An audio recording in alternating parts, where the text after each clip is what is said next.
आइए दोस्तों, आज हम बात करेंगे इज़राइल और ईरान में जो चल रहे कॉन्फ्लिक्ट की और ज़मीनी स्तर की सच्चाई आपके सामने मैं इस वीडियो के माध्यम से रखूंगा। तो वीडियो में आगे तक बने रहेंगे और देखते रहें, क्योंकि ये जो मैं आपको नॉलेज इसमें मैं शेयर करने जा रहा हूँ, ये वो किताबों वाली नॉलेज नहीं है।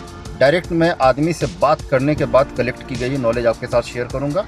वीडियो के लास्ट तक बने रहें। वीडियो थोड़ी लंबी होगी, लेकिन बात को रखा गया है और कोशिश कीजिए समझने की कि क्या मामला है, दरअसल आखिर क्यों ऐसा हो रहा है। तो वीडियो के साथ बने रहें और जुड़े रहिए, देखते रहिए, आगे तक बने रहिए। एक वॉर जो बहुत ही ख़तरनाक रुख अख्तियार कर चुका है, कहीं ना कहीं दोनों तरफ से एक दूसरे पे हर मुमकिन कोशिश हो रही है जितनी ज़्यादा बमबारी होने की।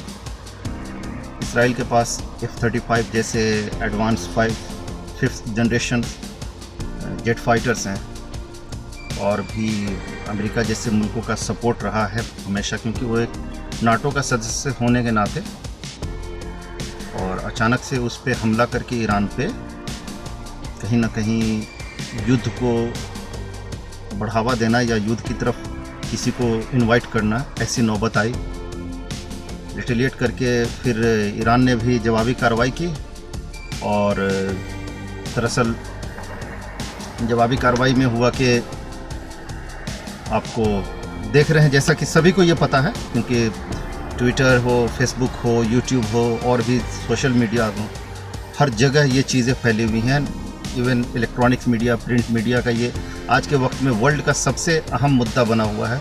इवन कि ये बहुत ही ज़्यादा ख़तरनाक रुख अख्तियार कर चुका है। अगर देखा जाए यूक्रेन और रशिया के अकॉर्डिंग देखा जाए, उससे भी ज़्यादा कहीं ना कहीं ख़तरनाक ये रुख अख्तियार कर चुका है। अब बात करते हैं इस पे कि आखिर ये ऐसा हो क्यों रहा है। दरअसल इज़राइल जो है, मैं हकीकत में बात कर रहा हूँ और बेस मतलब जो टॉपिक है ना, बेस जो है ना, उस पे मैं बात कर रहा हूँ।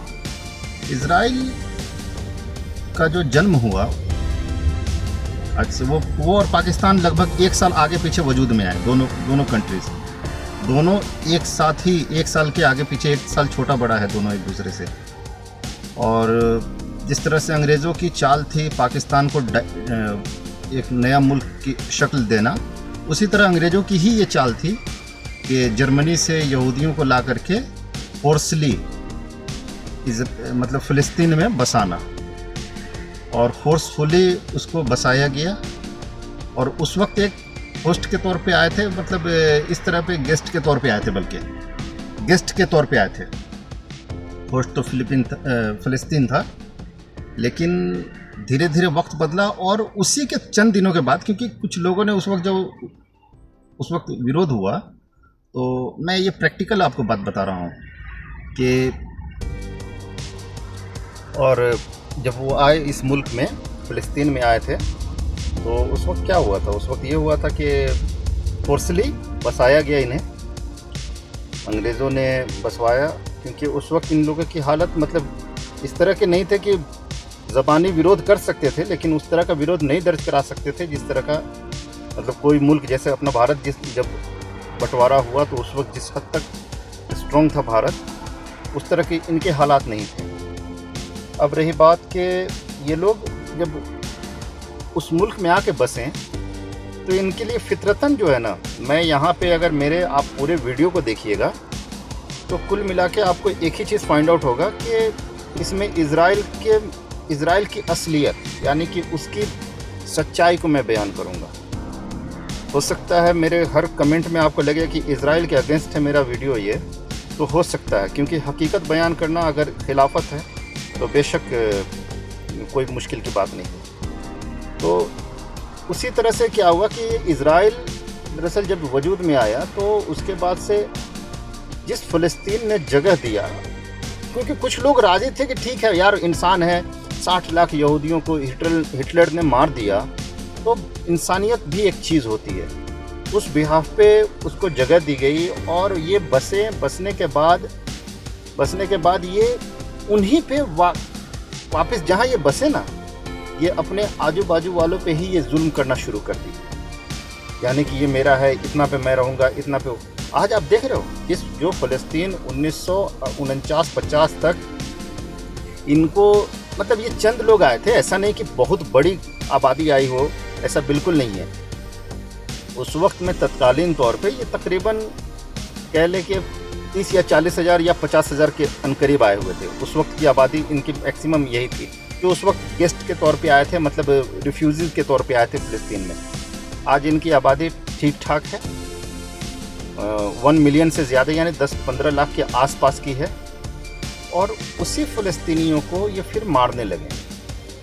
मैं प्रैक्टिकल बात बता रहा हूँ, ये कोई किताबी बात नहीं है। मैंने एक बार एक फ़लस्तीनी से पूछा, क्योंकि मैं सऊदी अरब में रहता हूँ, तो मेरा जो पहले मैं जिस कंपनी में था तो वहाँ QA/QC डिपार्टमेंट में मैं था। तो QA/QC डिपार्टमेंट में जो भी इंजीनियर जो सीनियर जो थे वो सारे, यहाँ तक कि मेरा मैनेजर जो था वो भी वहाँ जॉर्डन का या फ़लस्तीन का, यही 2 जगह के लोग थे। तो फिर ये मालूम चला कि मैंने पूछा एक बार कि ऐसा क्या मामला है कि भाई आप लोगों का क्यों कॉन्फ्लिक्ट चलता है, क्योंकि उस वक्त मुझे भी बहुत ज़्यादा ज्ञान नहीं थी। आज से ये 12 साल 13 साल पुरानी बात मैं बता रहा हूँ। उसने समझाया कि अचानक से वो क्या हुआ ना कि एक दिन शोर मचाया क्या कि सब चले जाओ इधर से, और सभी को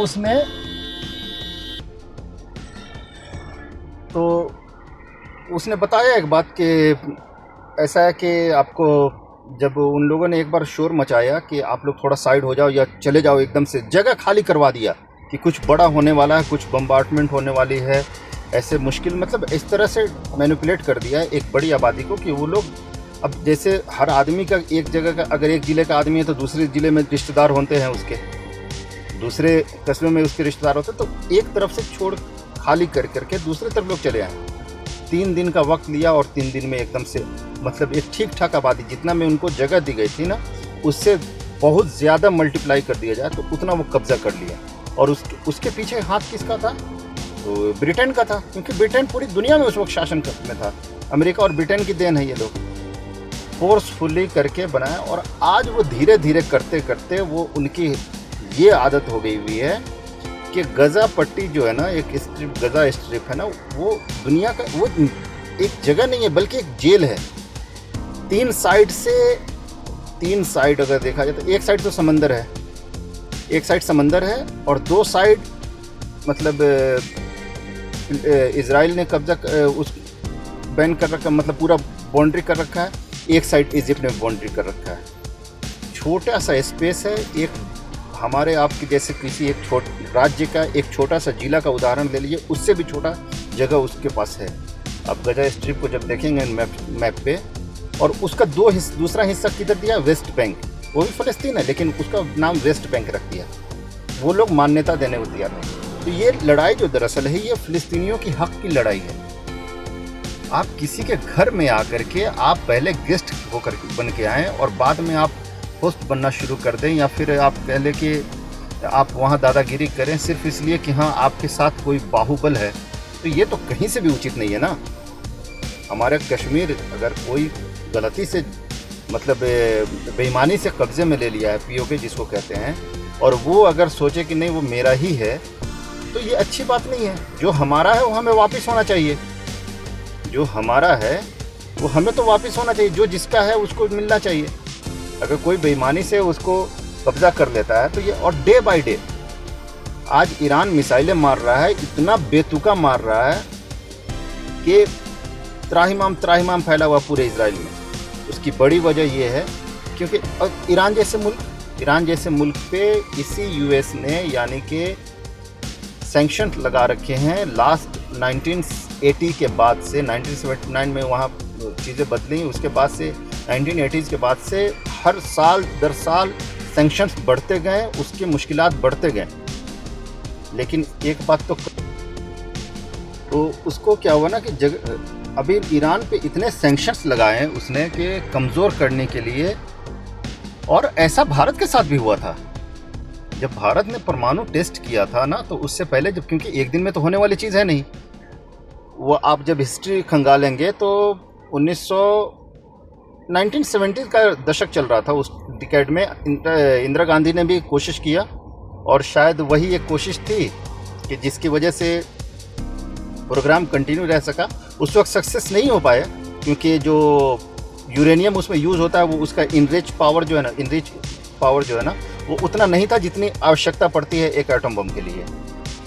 परमाणु परीक्षण जरूर हुआ लेकिन वो फेलियर साबित हुआ। उसके बाद भी सैंक्शंस लगे, लेकिन इंदिरा गांधी भी वैसे ही हथेली माइंड की प्रधानमंत्री थी, और काफ़ी वैसे ही प्रधानमंत्री किसी भी देश को उसी तरह के एक लीडर की ज़रूरत होती है जो अपने देश के साथ पहले अपनी निजी फ़ायदे को साइड में रखते हुए अपने देश हित में वो काम करे। आगे बढ़ते हैं, तो वही हाल इसका किया, ईरान पे भी उसी तरह का सैंक्शंस लगाया। भारत ने जब 98 में परमाणु परीक्षण किया तो उस वक्त भी इसी तरह का सैंक्शंस लगाया, लेकिन हमारी अर्थव्यवस्था अल्हम्दुलिल्लाह इतनी सर्कुलेट करती है, आपसी रिसाइकलिंग इतनी बेहतर है कि बहुत ज़्यादा प्रभाव नहीं पड़ा और सब कुछ ठीक रहा। और बाद में इन्हीं यूरोप वाले का मेन बीमारी क्या है ना कि उनको लगता है कि पावर सिर्फ हमारे हाथ में होना चाहिए, दुनिया हमसे भीख मांगे। वो किसी को बेहतर कंडीशन में नहीं देखना पसंद करते हैं।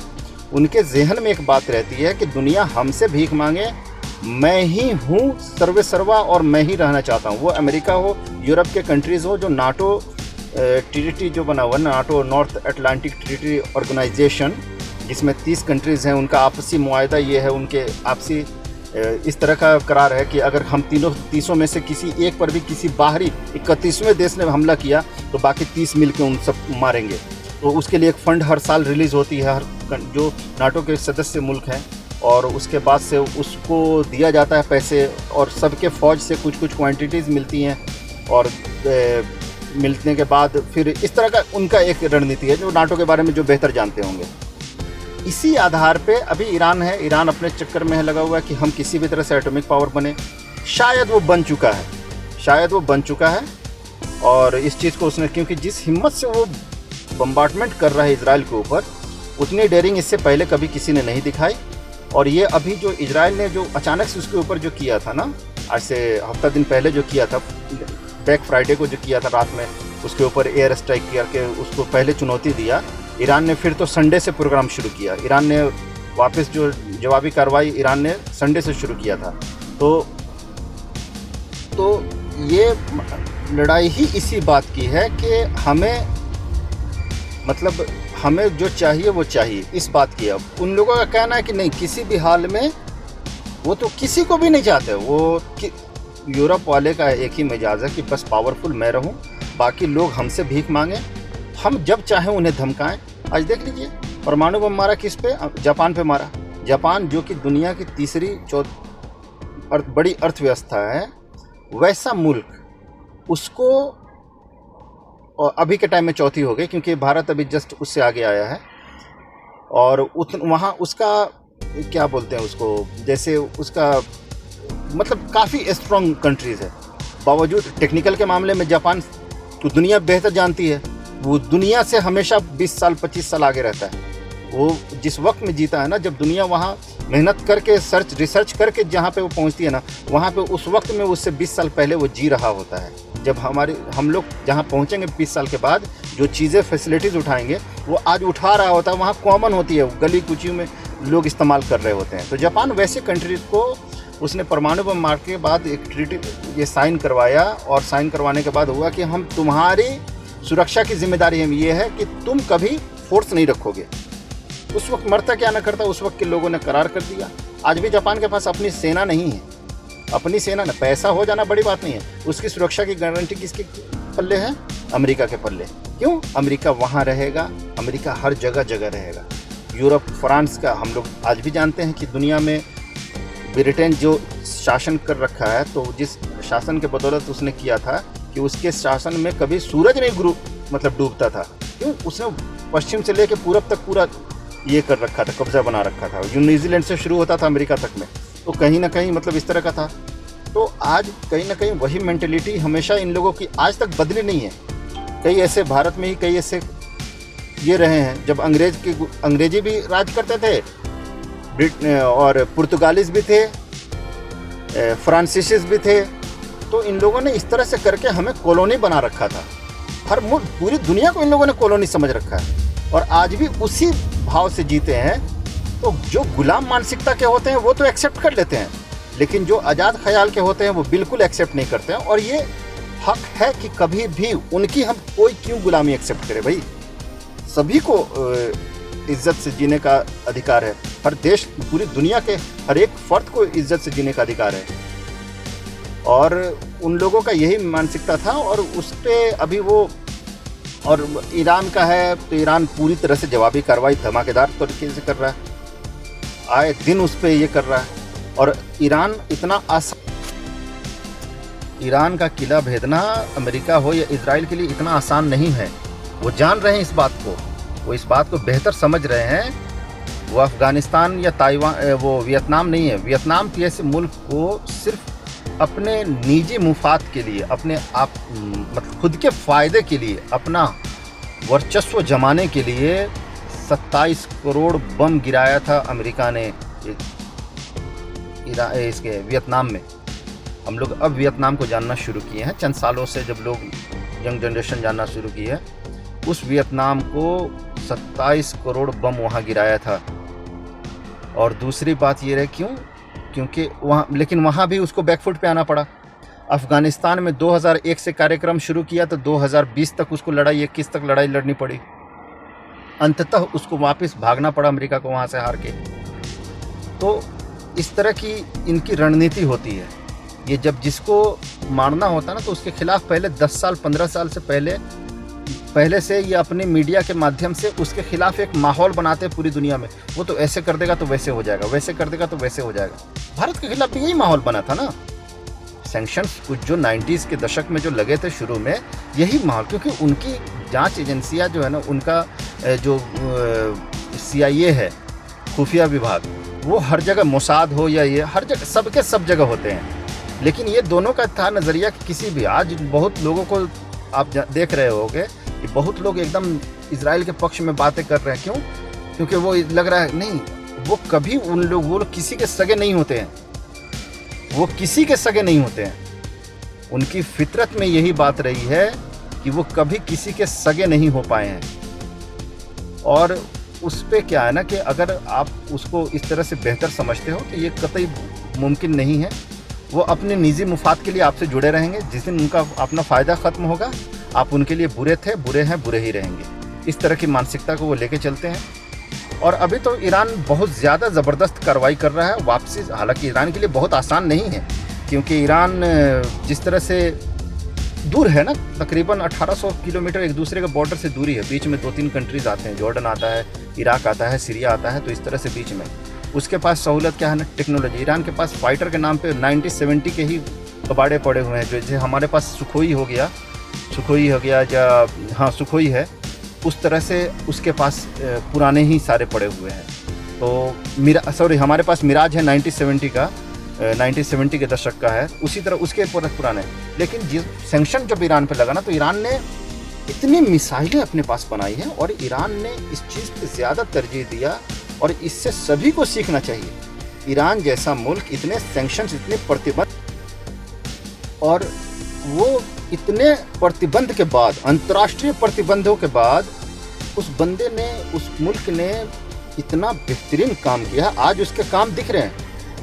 मैं अप्रिशिएट इसलिए कर रहा हूँ क्योंकि हमें सीखने की ज़रूरत है। आने वाले कल में, आने वाले वक्त में जब लड़ाइयाँ होंगी ना, उस वक्त फ़ौज काम नहीं आएंगे। फ़ौज सिर्फ वही काम आएंगे जो ऑपरेट करना जानती हो मशीनों को, जो टेक्नोलॉजी को बेहतर जानती हो, उस तरह। क्योंकि आज दिन ब दिन हर चीज़ में टेक्नोलॉजी बढ़ती जा रही है, मशीनरी हर चीज़ में ज़्यादा इस्तेमाल हो रही है।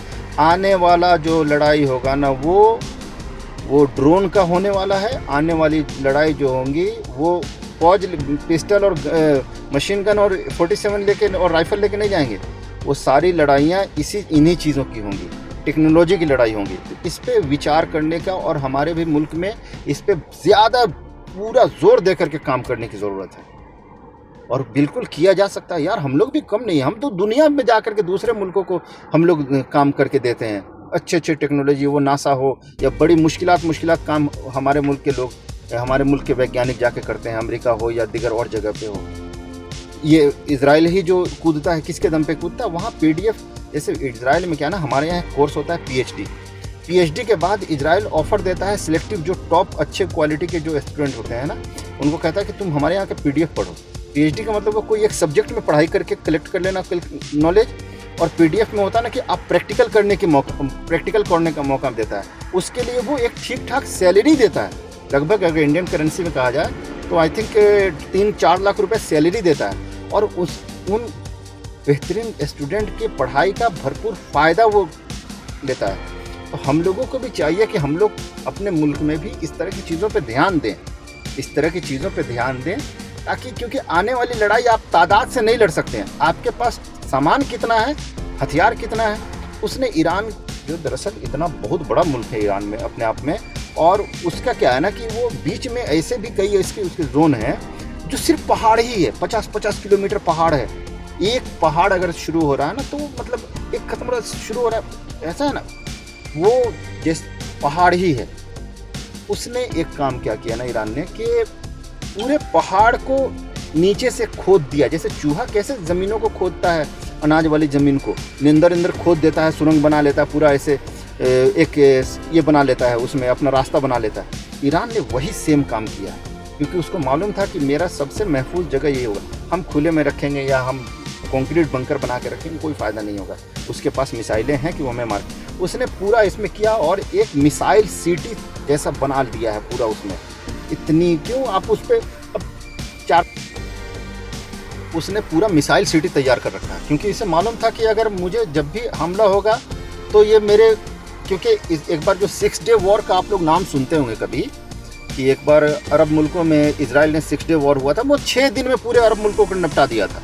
उसने क्या किया कि जैसे मालूम चला कि भनक लगी उसके जासूसों द्वारा कि अरब मुल्क पे हमला करेंगे, उसने पहले ही फाइटर वगैरह उठाया, और अभी सारे मुल्कों को जो इनके अभी हथियार तैयार हो रहे हैं, इनके जेट फाइटर तैयार हो रहे हैं हमला करने के लिए, जिनके जहाज़ जैसे जो है पूरा पहले ही ख़त्म कर दिया, एकदम 6 दिन में पूरा निपटा दिया, मौका किसी को नहीं दिया। वैसा ही इस बार भी करने की उसकी कोशिश थी ईरान के प्रति, लेकिन चाल कामयाब नहीं हो पाया। हमला हुआ है, और मगर जो ईरान जवाब दे रहा है ना, वो बहुत ही घातक जवाब दे रहा है, अनएक्सपेक्टेड हो गया है। इजराइल अभी बिल्कुल बैकफुट पे जा चुका है, उसके पास स्टॉक में जो हथियार पड़े हुए हैं, और इजराइल क्या है, वो पूरे कुल मिला के 30 देशों के बदौलत, और ईरान अकेले दम पे लड़ने वाला है, और वो वही कर रहा है। उसके पास उसने ड्रोन ऐसे ऐसे बना रखे हैं, अंधा ड्रोन, शहीद 136 नाम से एक ड्रोन है उसके पास, जो उसमें वो रिटर्न होने का उसमें नहीं है, वो जाएगा किसी भी चीज़ में भिड़ जाएगा, लड़ जाएगा, गिरा देगा, खुद भी जाएगा, अपने बर्बाद होगा, उसको भी लेके जाएगा। बिल्डिंग में घुस गया, खुद भी उसमें बारूद भरा हुआ, उड़ जाएगा, पूरा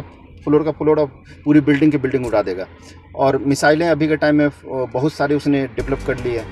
एक मिसाइल उस दिन जो छोड़ा है, सजल करके उसका नाम था, और 2000 किलोमीटर उसकी मारक क्षमता थी।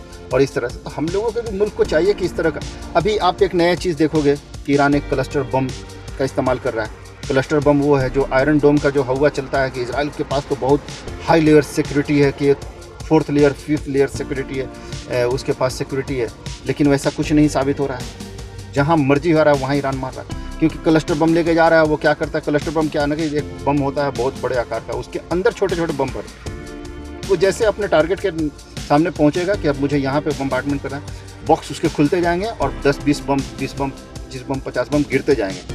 अब आयरन डोम की क्या है, आयरन डोम का एक मिसाइल बहुत महंगा होता है, उसका मिसाइल, एक मिसाइल 80 लाख रुपए इंडियन करेंसी पड़ता है। एक मिसाइल को मारने के लिए एक मिसाइल खर्च होता है, मतलब बहुत बड़ा रकम उसमें खर्च होता है कि ऑटोमेटिक वो निकलेगा। आयरन डोम का ये हालत हो गया कि आयरन डोम खुद से निकल के खुद पे मार दे रहा है। जैसे एक एरिया में 2 आयरन डोम का उसका बैटरी सेट किया गया हुआ, तो यहाँ से निकलता है, उसको रिएक्ट फाइंड आउट कर ले रहा है, उस पे जाके हमला। ऐसे 3 केसेस लगातार देखने को मिल गए हैं, आप लोगों ने वीडियोस देखा होगा। तो ये चीज़ें अभी वहाँ चल रही हैं, और क्लस्टर बम जैसे बमों का इस्तेमाल कर रहा है, और इस वजह से इजराइल जो अपने आप पे इतना गुमान करता था ना, उसकी कहीं ना कहीं अकड़ को पूरी तरह से ईरान ने ये हिला के रख दिया है, उसको दादागिरी को।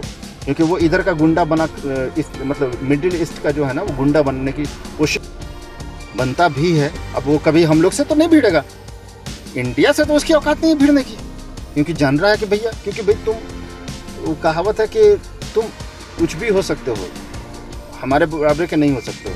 क्योंकि इंडिया के पास जो टेक्नोलॉजी है ना, वो अपनी सेफ्टी के लिए, हम लोग दुनिया में वो हवा एक होता है कि वो मुसाद है, आयरन डोम है, फलाना है, क्या तुम्हारा आयरन उससे ज़्यादा बेहतर तो हमारे पास, इंडिया के पास डिफेंस सिस्टम है।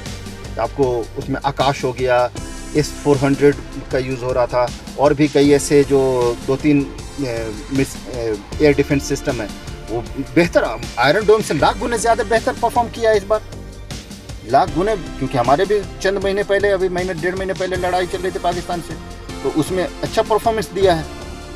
तो ये चीज़ें हैं, हम लोगों को भी इस पर काम करना होगा। और रही बात, आप लोग देखते रहें, और आज बहुत दिनों के बाद वीडियो बनाया हूँ, आपको वीडियो पसंद आए तो आप लाइक करना और वीडियो को और शेयर करना, ठीक है, चैनल को सब्सक्राइब कर देना। और जैसे जैसे इन्फॉर्मेशन, क्योंकि मैं अभी थोड़ा सा, मेरा वीडियो बहुत दिन के बाद आया, लगभग हफ्ते दिन के बाद, और मैं उधर ज़्यादा ध्यान दिया, ट्विटर पे ज़्यादा, क्योंकि वहाँ पे लेटेस्ट वीडियो सब ये होता रहता है, तो वहाँ से मैं फाइंड आउट करता रहता हूँ। वीडियो का कोई हवाला नहीं दे सकता, क्योंकि अभी मैं कॉपीराइट के मामले में कोई भी रिस्क लेना पसंद नहीं करूँगा। तो देखने के लिए इस वीडियो को बहुत बहुत धन्यवाद, शुक्रिया आप सभी का।